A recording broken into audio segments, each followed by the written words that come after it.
Hey guys, what's up? It's Joel from Joel Levin Coaching and the host of the Hack Life podcast.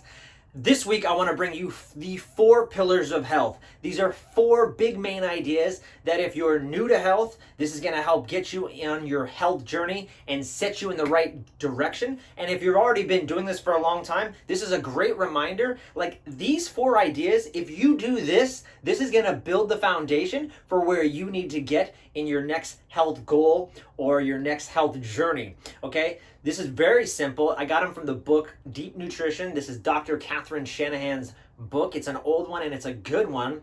And so let's just start off with number 1. Number 1, the big idea is you want to eat meat on the bone. Why? Because meat on the bones have these glycosaminoglycans. That's a fancy word for these good bone building minerals like glucosamine, chondroitin, all these things that you see in supplement stores that you can buy that aren't going to be as effective as actually eating the meat on the bone. You know, in New Zealand, there was this woman who was talking about these ancient traditions and how they would have this idea called passing on the bone. And this was an idea that they all would just pass around whatever they were eating until the bone was just licked clean. These bone building minerals are going to help you so that if you're an early child, like me, for example, I grew up on peanut butter and jelly sandwiches, white bread, Nutter Butters, Ho-Hos, and there's no reason, it's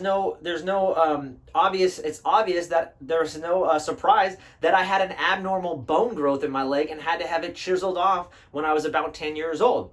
And I had bad eyesight and all these other hosts of problems. So eating a more meat on the bone approach probably would have saved me. So think about a young child in development and growing, or even in adulthood, you want to have these good collagen rich sources so that we keep and maintain these healthy bones. You know, our bones are meant to last for over 100 years. We're not meant to have knee surgeries and hip replacement. Like that's unheard of if you're doing the right thing and you're mastering the fundamentals and the foundations.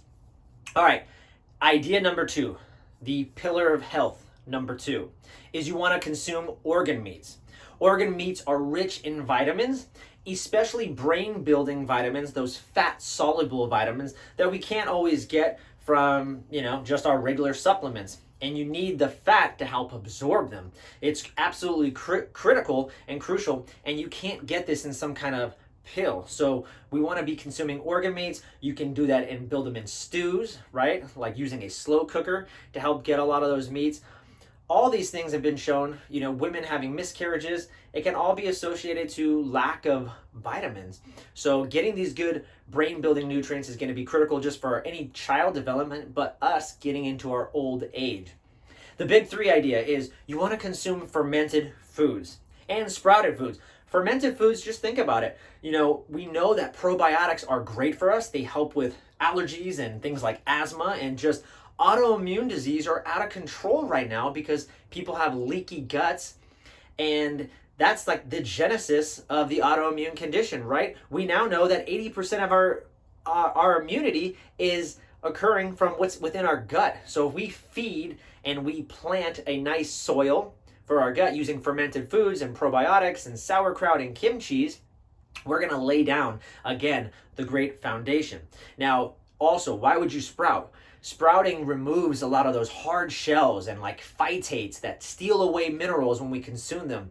They're difficult for our body to absorb. And another thing is we now know that plants actually cover themselves in shells, some plants, not all, in these things called lectins, which again are these hard surface outer shells that are built to protect the plant. And you consuming it can actually be detrimental to your gut, rip holes in your intestines, cause that autoimmune disease.